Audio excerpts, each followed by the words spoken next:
Feche os olhos por um instante e imagine que você foi obrigado a deixar o Brasil. Por alguma circunstância alheia ao seu controle, você teve que deixar para trás seus entes queridos e agora está em um país estranho, com costumes diferentes, onde não entendem o que você fala e você também não entende o que tentam lhe dizer. Assustador, não? Agora abre os olhos e experimente enxergar o que está em torno de você. É possível que nos últimos dias, pelo menos um refugiado tenha atravessado o seu caminho. Atualmente, eles já são mais de 170 mil entre refugiados reconhecidos e solicitantes de refúgio, espalhados por todo o país. Eles vieram para cá porque estavam ameaçados de morte, envolvidos contra a vontade em guerras civis, lutas religiosas ou perseguidos por outro motivo de religião, raça, orientação sexual, entre outros. Para eles, portanto, o Brasil é a terra da vida, a terra da liberdade. Cabe a nós fazer com que sintam que também é a terra da dignidade. Lindo, né? Bom, é com esse espírito aqui que eu abro hoje o Conexão das Mulheres. Eu sou a Patrícia Villanova e você está comigo aqui na IPTV, no canal 579 da Banda KU. Eu tenho a honra de receber Luciana Capobianco, a fundadora da ONG Estou Refugiado. Olá, Patrícia.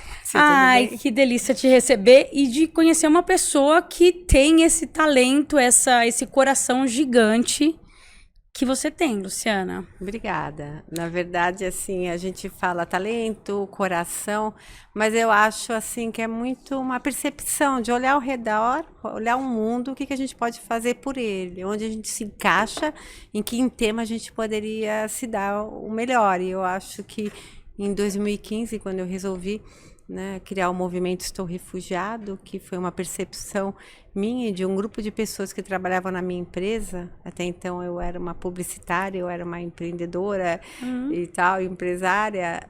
Eu queria fazer alguma coisa assim que fizesse diferença. Relevante para o mundo. Relevante para o mundo, e não necessariamente quando a gente fala mundo, né? Mas às vezes para um grupo de pessoas, assim, porque assim, trabalhando com refugiados ao longo desses anos, eu percebi que quando você muda a vida de uma pessoa, muitas vezes você muda assim um grupo muito grande que está por trás. Impacta muito, principalmente o refugiado, né? Que larga a família, muitas vezes, larga tudo. E chega aqui. Como você falou nesse texto que está no nosso site, Isso. né?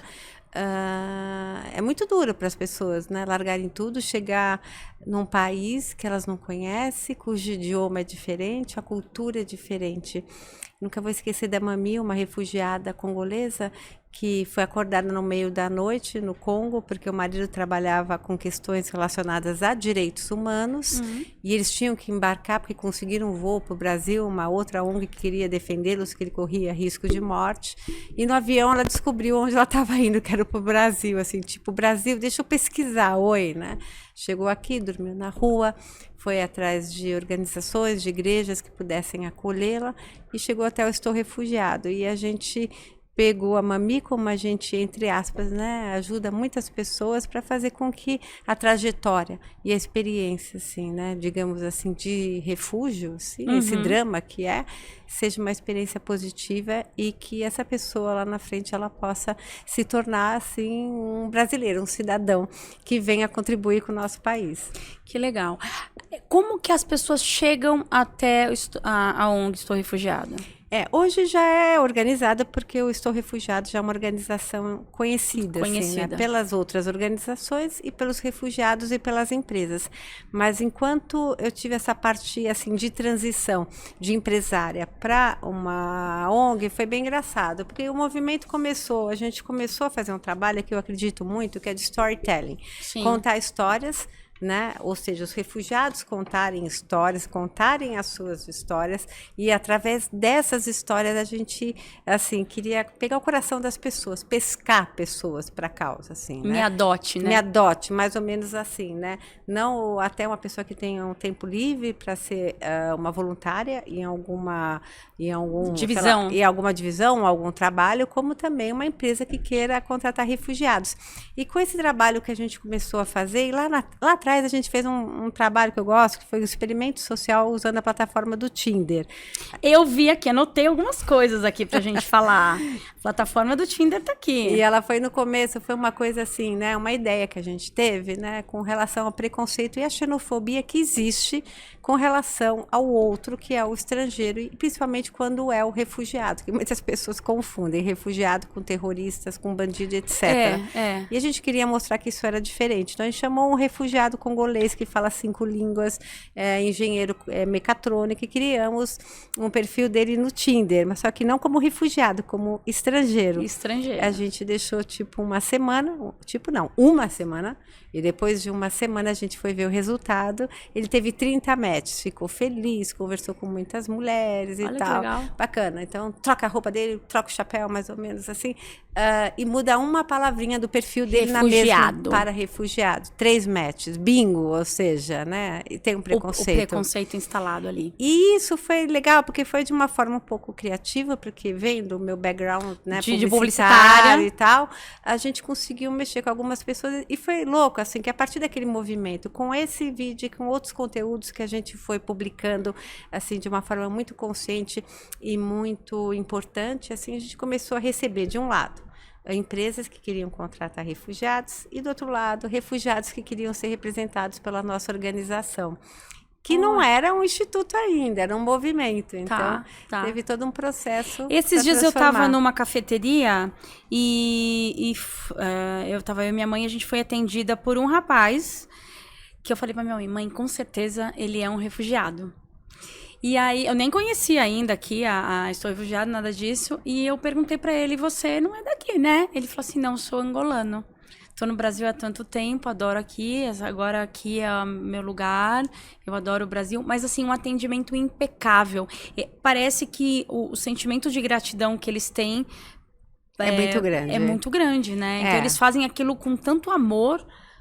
É isso mesmo? É isso mesmo. Fica instalado isso? Assim, porque quando você trabalha com um público, com uma pessoa, né, numa situação de vulnerabilidade, que deixou tudo para trás, a sua família, e assim, o que acontece na situação de refúgio, que às vezes, assim, a mulher ou o homem, eles vêm sozinhos, principalmente, antigamente eram mais os homens, agora as mulheres também, elas são protagonistas dessa travessia, eventualmente com filhos pequenos e com filhos jovens, né, e recomeçar sem ter amigos, sem ter para onde ir, a primeira conquista, ela vale muito. Eles são muito agradecidos, assim. Eu nunca vou esquecer de um fato que me emocionou muito, que é um refugiado congolês, o Jeff Bobolibanda, que a gente conseguiu inseri-lo numa fintech para trabalhar na área de contador. Ele era contador formado, ficou muito agradecido e tal. E, eventualmente, ele vinha nos visitar. E um dia ele veio com uma sacolinha. Eu falei, será que ele está precisando de alguma coisa e tal? E ele estava cheio de camisas dobradas, perfumadas, que ele queria doar, porque ele falou, já recebi tanto, né? E agora eu estou trabalhando e eu quero doar para os irmãos que estão chegando. Que legal. E a gente chorava. Claro. Porque o gesto emociona, assim, né? Com certeza. E depois que o refugiado chega, ele consegue se instalar, arrumar um emprego, que a ONG faz essa facilitação para ele consegue trazer a família? Isso é o processo de reunião familiar. Mas antes dele trazer a família, ele tem que chegar. Ele tem que... Porque, assim, no caso, assim, só para explicar, dar um overview, assim, os números são um pouco diferentes daquele que você relatou. A gente tem hoje cerca de um universo de 350 mil, 400 mil refugiados aqui no Brasil, sendo que a gente está falando aí de 65 mil pessoas reconhecidas e outras ainda esperando para serem reconhecidas. Esse processo que acontece junto ao Ministério da Justiça e ao CONAR é um processo um pouco longo, né? Porque a pessoa tem que contar, né, para um grupo de pessoas, uma instituição, por que ela não pode voltar ao seu país? Qual é o risco de vida que acomete ela? Assim, né? Então, isso é um processo que precisa ser averiguado. Algumas nacionalidades, como o Afeganistão e a Venezuela, eles existem, assim, portarias, dispositivos diferentes, que hoje eles chegam, eles já são considerados, né? Já existe um visto de ajuda humanitária. Então, são refugiados, é muito mais fácil a documentação. No Brasil, já chego lá naquilo que você falou, na parte burocrática, é muito bacana, assim, né? É rápido, ou seja, então a pessoa chega aqui, ela vai na Polícia Federal, ela faz o apontamento, as organizações como Estou e como outras grandes também, tipo a Caritas e a Missão Paz ajudam também, né? Tem toda uma estrutura de advocacy e ela tira a sua documentação, tira o seu CPF e o seu protocolo de refúgio. Esse protocolo, que é um número, já dá o direito daquela pessoa que é solicitante de ingressar no mercado de trabalho. Então, isso é muito legal, porque, assim, entre aspas, ela já pode ingressar. E falando em mercado de trabalho, vocês também tiveram ali um totem um totem interativo, né? Que era a máquina de CVs que vocês colocaram no MIS. A gente colocou, eu carrego ela que nem, sei lá, é meio um caracol, bem a casa, assim, né? Porque dentre as ações, assim, para chamar atenção, essa foi uma ideia de chamar a atenção das pessoas. Mais uma ideia da publicitária. Da publicitária, de chamar a atenção das pessoas em espaço público sobre o drama e sobre a questão dos refugiados. É uma ideia que, assim, ao mesmo tempo, ela é criativa, assim, ela chama atenção e ela quebra um pouco de preconceito, porque é um totem que está escrito assim: você acredita em destino? O destino dessas pessoas foi vir para o Brasil. O seu é de apertar o botão. A pessoa acha assim, vai lá, pega, aperta o botão, coloca o fone e ouve uma história de 30 segundos. Que a própria pessoa está contando. Refugiado. Eu sou a Mami, eu sou a Marboba, eu sou Fiston, e conta a sua história, como ele chegou, o que ele gostaria de fazer, e pede uma oportunidade. Quando ele pede uma oportunidade para a pessoa, sai um papel da máquina, que é o currículo dela. E fala legal. Assim: agora o destino de vocês está unido, ajude Mami, Papi, Marboba e Matin a arrumar um trabalho. E é um barato, porque eu brinco assim, que a gente tenta pescar oportunidades, e a gente pesca. E dá certo. Né? E muitas vezes, assim, né, como para a gente medir esse retorno, eu consigo medir através de e-mails que a organização recebe. Né? A partir do momento que a gente está com a máquina por aí, né, com o nosso Essa máquina é itinerária, ela fica passeando por aí? Quando convidam, né? Então, por exemplo, empresas, acho muito legal quando empresas grandes que vão fazer um evento, que possam chamar a gente, por exemplo, a gente leva. E acontece de tudo. É uma coisa interessante, tem pessoas que choram, assim, quando ouvem uma história. A gente estava agora na Flip, no festival, na festa literária, em Paraty. Foi um barato, assim, tinha fila para ouvir as histórias. E as pessoas levando. E teve muita gente jovem, até criança. Pai, o que é um refugiado? Daí que pegavam alguns currículos e iam estudar em casa o que aconteceu naquele país. Porque a gente precisa contar isso, né? Vamos falar um pouquinho das cores do mundo, é isso? É isso. Cores do Mundo é um projeto que ele nasceu na pandemia, com o objetivo de ajudar refugiados que estavam passando uma situação muito complicada, artistas plásticos, né, a sobreviver naquela pandemia caótica, né? E eu me lembro que na época eu estava fazendo uma reforma, até na minha casa, com um tapume, chamei um grupo, fomos fazer uma arte, ficou uma coisa bacana, interessante. Dos refugiados? Dos refugiados, feita por eles. E eu carreguei esse tapume, a foto dele por aí. E levei algumas construtoras, né, incorporadoras, e deu super certo. A gente acabou pegando algumas obras grandes, relevantes, como uma na Rebouças, em Pinheiros, que foi praticamente um quarteirão, que a gente trabalhou 3 meses. E depois a gente fez uma recentemente. A gente fez, assim, várias, assim, inúmeras e até fora de São Paulo. E esse projeto, assim, ele tem 2 propósitos. Primeiro, levar a arte dos refugiados para a rua. Segundo, dialogar com as pessoas. Porque é muito legal que você chega no final de semana, as pessoas tiram foto nos tapumes, sabem, porque está nominado que são tapumes pintados por refugiados. E a partir daí o nome, né, desses artistas acabou ganhando força e muitos já estão fazendo exposições, até viajando para fora do Brasil. Olha que coisa incrível. E o mais louco que aconteceu, que eu adoro, assim, né, porque assim, sair de uma coisa rústica, que é um tapume de um muro, ir para uma galeria de arte, ou ir para uma casa, uma residência. Então, algumas pessoas, por exemplo, recortaram os tapumes, né, e queriam comprar, tipo assim, passam na rua, quero comprar, como faz? E a gente vendeu alguns tapumes em parceria com uma construtora, e essa construtora que lançou o prédio agora, ela levou, né, parte desses tapumes para dentro como parte da sua arquitetura. né? E a gente fez um recentemente também na Vila Leopoldina, em São Paulo, que é uma coisa assim muito muito bacana, de 400 metros lineares, que vale a pena visitar. Legal. E escolas têm visitado. Então, por exemplo, algumas escolas levam seus alunos, sentam em frente ao muro. Bom, nesse caso, a gente fez uma exposição e a gente retratou o quê? Que é uma coisa que eu quero falar. A gente dividiu o muro em várias partes e a gente pintou 35 nacionalidades de refugiados, né? Então, cada refugiado retratava uma outra nacionalidade. Olha. Então, as escolas levam, sentam e falam sobre aquele país ou sobre aquela nacionalidade, Os problemas, sobre a diversidade e sobre a questão de aceitar e acolher os refugiados. Porque o Brasil tem um dado importante. A gente fala hoje no mundo, a gente está falando de cerca de 110 milhões de pessoas em situações de deslocamento. Dessas 110, a gente está falando mais ou menos de 36 milhões de pessoas são refugiadas. 60 e poucas milhões são deslocados internos, que saem de uma parte do seu país, vão para outra, para poder sobreviver. Que não saíram do seu país, mas conseguiram assim ir para um canto, para um espaço diferente, né?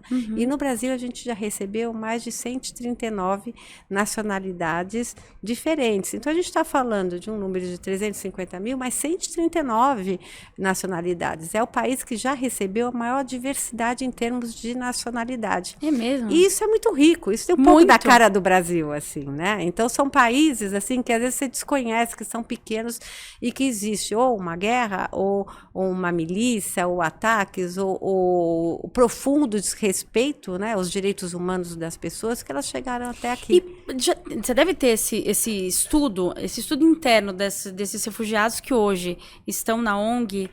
Quais foram os principais motivos pelos quais eles escolheram o Brasil? Assim, a gente pode falar hoje, a gente está falando que o maior número de refugiados no Brasil são venezuelanos. Por quê? Né? A gente tem uma primeira vez que o Brasil tem uma situação de refúgio de fronteira.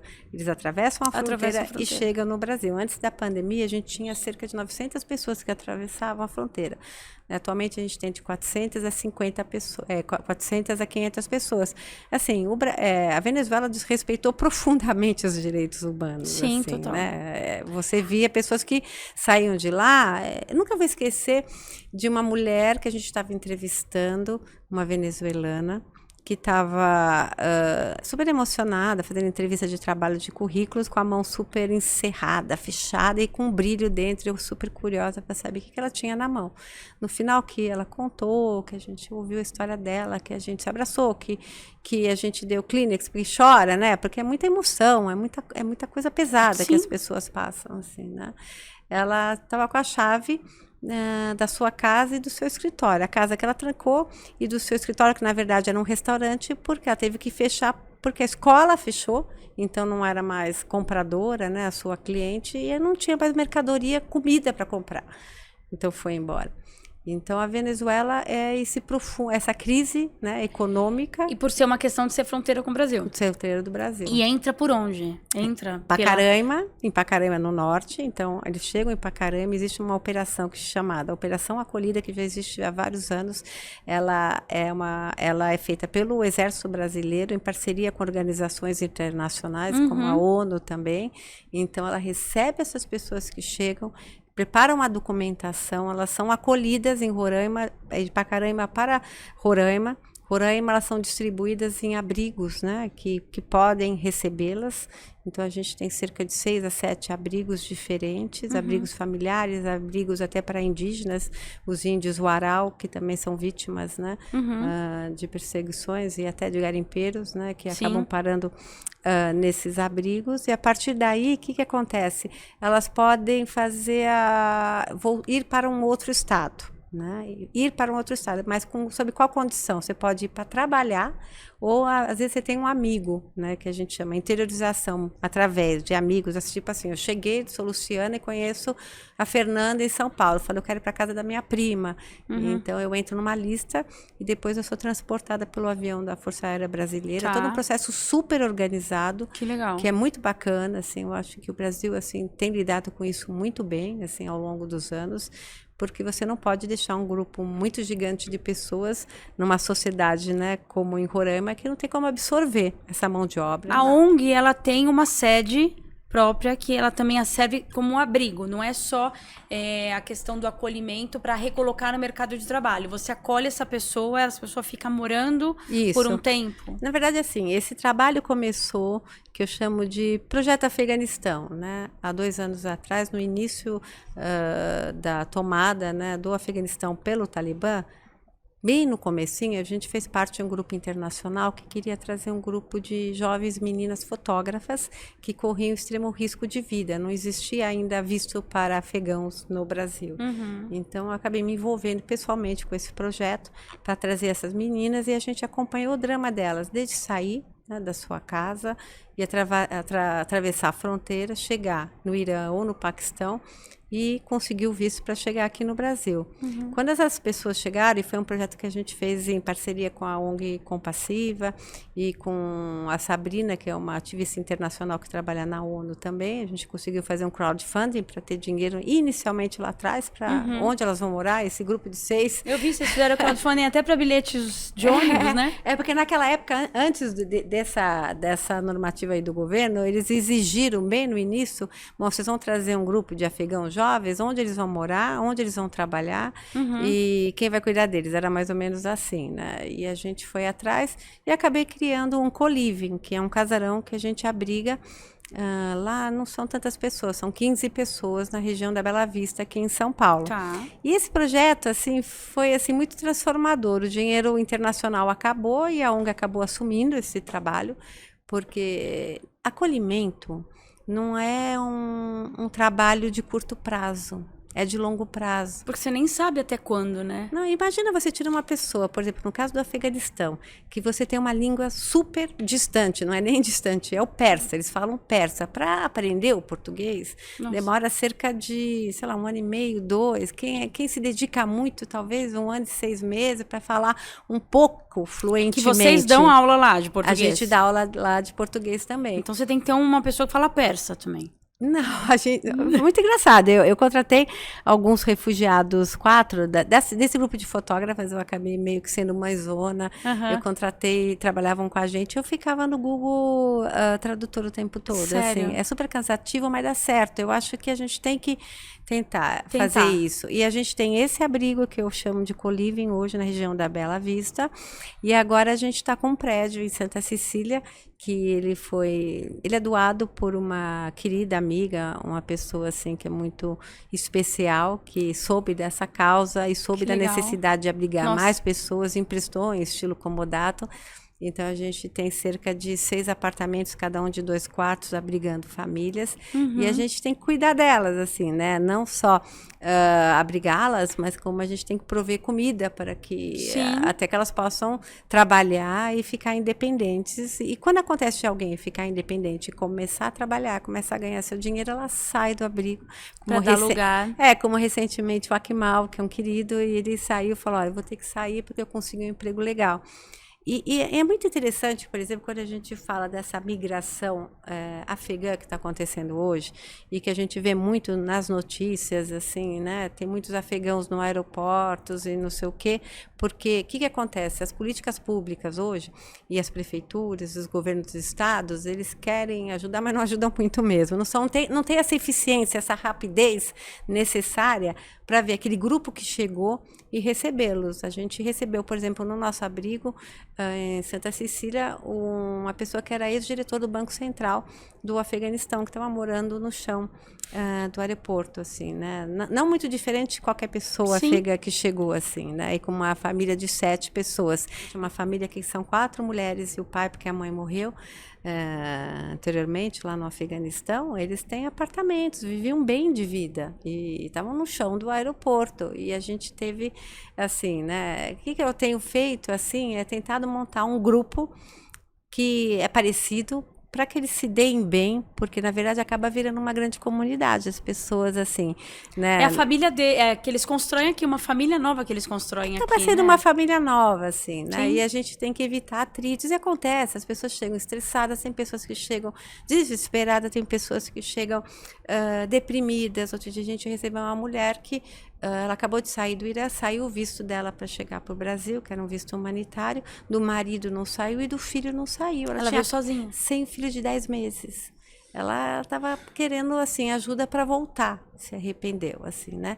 Então, por exemplo, em função dessa crise, dessas pessoas que acabaram se amontoando, né, no aeroporto, e foi feito do aeroporto um abrigo e um acampamento, digamos assim, e a partir daí eles foram direcionados para abrigos, e o Acnur tem trabalhado muito bem nesse sentido para dar suporte, mas não são só eles, né? Então, organizações independentes como a nossa correm atrás também, faz a diferente. Eu virei um abrigo sem ser. E aí você tem ali toda uma rede multidisciplinar de apoio, imagina, de terapeutas também, para ajudar, psicólogas que ajudam essas pessoas. A gente tem psicólogo. Tudo como voluntário. Tudo como voluntário. É uma coisa assim... É muito louco, assim, esse .org, porque eu vim do .com de empresa, eu era empresário, eu tinha meu recurso. Quando nasceu o movimento Estou Refugiado, eu fiquei tão apaixonada por ajudar, por modificar e por impactar, que os primeiros impactos que rolaram, eu falei, gente, estou gostando muito disso, isso é muito legal. Eu estou me sentindo tão bem. Nossa, eu estou, assim... me encontrei, né? O que eu comecei a fazer de uma forma louca, assim? Eu, como empresária, comecei a dirigir recursos da minha empresa para esse movimento. E, a partir daí, eu montei um grupo de trabalho. Você é uma fada madrinha, eu acho, hein? Não, eu sou louca. Um pouco em consequência, assim, sabe? De querer ajudar. E é muito legal isso. E tem uma coisa interessante, assim, a gente está fazendo uma mudança, né? Dentro do Estou Refugiado, eu estou criando o Spin-Off, que é uma empresa que chama Do Mundo, que vai ser um negócio social dentro, separado do Estou Refugiado, para que as empresas hoje elas façam recrutamento de celular, meu Deus, colaboradores? Refugiados, entendeu? De diferentes nacionalidades, e assim, e que nos remunerem, porque a gente precisa remunerar as pessoas, a gente precisa profissionalizar. É muito difícil ser .org sem equipe ou trabalhar só com voluntários, porque às vezes um voluntário fala, eu posso ir uma vez na semana, outro uma vez no mês. Como é que você faz esse quadro de colaboradores, a coisa funcionar e andar e fazer muitas coisas, como a gente faz? Sem dúvida. Você que é empresário, aproveita e ajuda, tá? Que eles precisam de doação. É isso, precisa de doação, né? Precisa de ajuda da comunidade. Precisa de doação, precisa de ajuda de verdade, assim, né? Porque a gente trabalha sem recursos. A gente faz muita coisa sem recursos. Eu fico imaginando, quiçá, um dia com recurso, como isso vai mudar. Como que as pessoas podem ajudar? O recurso financeiro, imagino que é o que você mais precisa. Atualmente, sim, porque o recurso financeiro, ele dá a possibilidade de você ter uma equipe, assim, né? Melhor, maior. Assim, né? Uma equipe constante. Que você diz de mais pessoas. De mais pessoas trabalhando, assim. Trabalhando e ajudando também, né? Hoje a gente é um grupo, assim, digamos, de 5 pessoas mais fixas e um satélite de 15 pessoas que são voluntárias, né? Mas que dispõem de parte do tempo, assim. E com esse quebra-cabeça a gente vai fazendo e vai trabalhando. E você largou a sua vida de publicitária, a sua empresa, e hoje se dedica 100% a esse projeto? 100% a esse projeto. É uma coisa que eu gosto bastante. E dentro desse recorte, aí que eu decidi lançar essa plataforma do mundo, que vai ser um negócio social para ver se... O negócio social é o conceito de fazer um trabalho social, ser remunerado por ele, não ter o retorno financeiro que teria, lucro, etc., se conseguir, obviamente, né, ele é reinvestido no próprio negócio social. No próprio negócio, mas sim. É uma forma de profissionalizar, porque é super justo, né? É nada sem mais dúvida, do que justo. Sem assim, dúvida. Né? Acontece muito com essa questão do ESG hoje, chamou mais atenção. Né? A gente pode falar que o S do ESG, o refugiado, a contratação pelas empresas se encaixa. Então, acontece muito de empresas assim, de recrutamento que nos ligam. Assim, outro dia foi uma que me ligou e falou, você pode me mandar seu banco de dados para a gente trabalhar? Eu falei, né, desculpa, não entendi, conta de novo, assim, né? O que ela queria fazer? Tipo assim, me passa que eu vou comercializar com meus clientes, mais ou menos assim. A gente não tem banco de dados, a gente tem um grupo de pessoas... E que é diferente, sabe? É completamente diferente. Por que é diferente? Eventualmente você recebe uma pessoa que ela é formada numa determinada área, mas sem o português, ela não representa aquilo.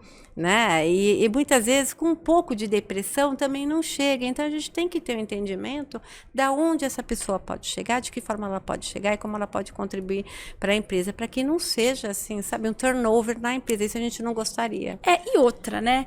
Essa questão quando a gente vai pedir ajuda para o empresário, né? Para as pessoas que querem de alguma forma contribuir com aquilo, precisa tocar primeiro o coração para entender o que aquelas pessoas estão sentindo, né? E não simplesmente eu vou colocar uma pessoa refugiada para trabalhar aqui só para eu falar que eu estou dentro de uma sigla que agora é moda. Exatamente. Né? Então, o papel social da empresa, ele tem que ser mais efetivo no negócio. Acho que a alta diretoria da empresa ela tem que estar muito envolvida com o que é o papel do refugiado no país e o papel da ONG. Aconteceu agora, por exemplo, a gente estava fazendo um trabalho grande assim com o Hospital Albert Einstein de seleção e eles perceberam assim que dos currículos que a gente entregava, por exemplo, dos afegãos, tem chamado muita atenção. Você tem pessoas na área de tecnologia, você tem pessoas na área de inteligência artificial, de sistemas, você tem médicos, você tem doutores, você tem tanta coisa, economista.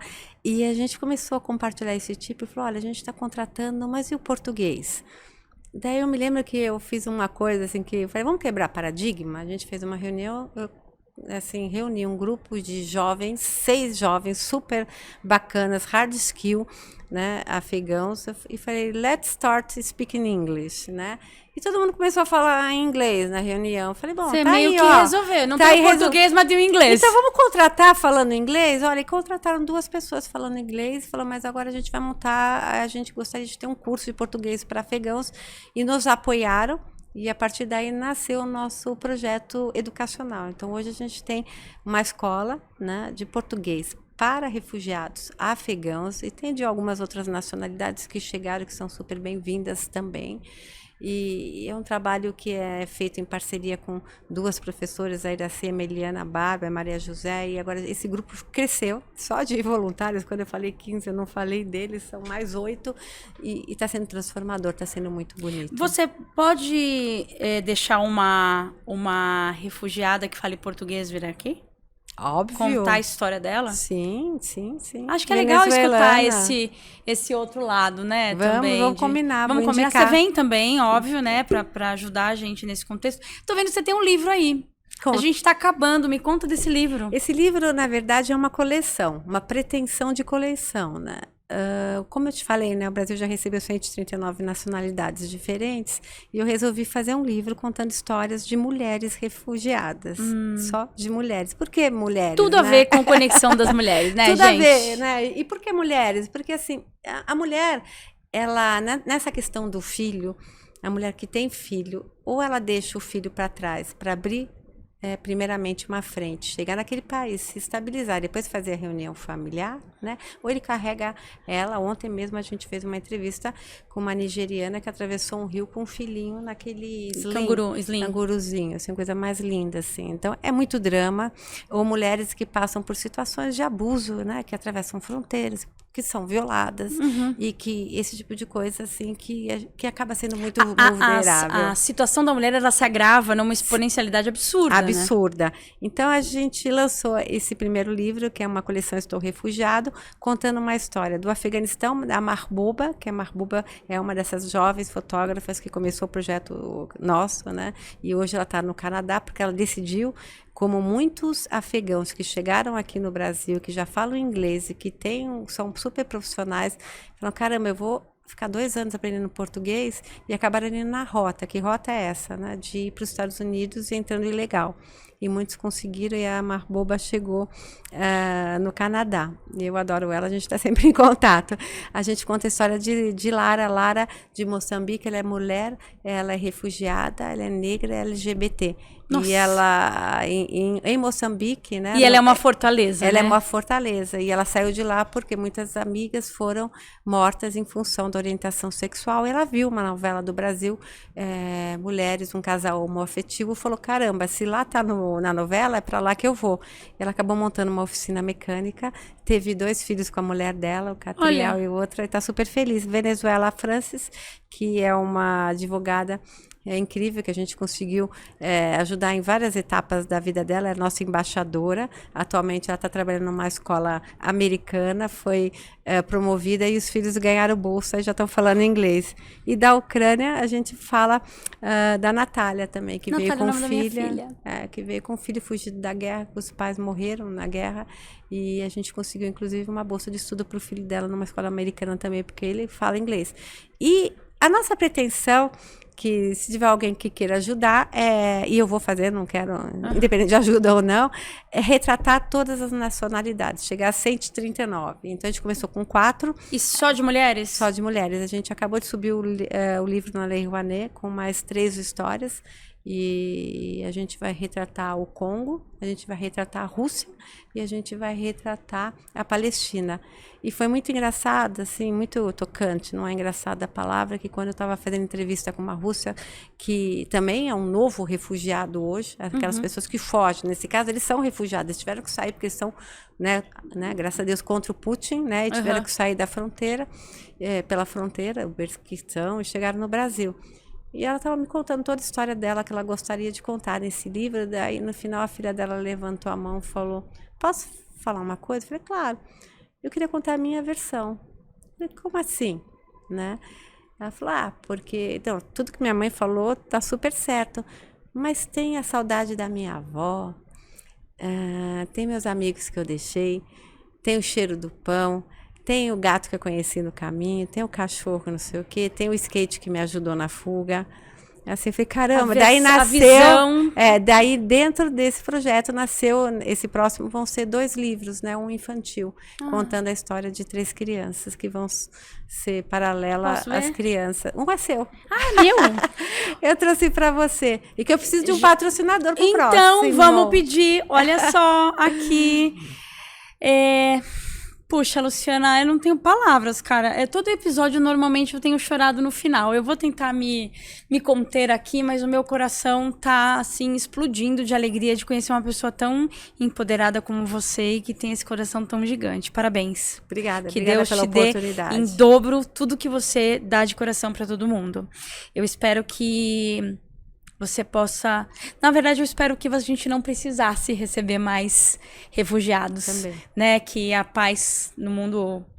pairasse a paz no mundo. Mas, enfim, se tiver que receber, que você tenha aí mais recursos para poder atender mais gente. Quero deixar aqui esse livro. Você, empresário, que quiser patrocinar esse livro, entre em contato diretamente com a Luciana Capobianco na ONG, né? Estou Refugiado, ou aqui pelo Conexão das Mulheres. Vamos fazer diferença aí, gente. Não vamos... Empresário não é só uma sigla de ESG que vale para o currículo, não. Acho que muita coisa boa pode ser colocada em prática aqui, tá bom?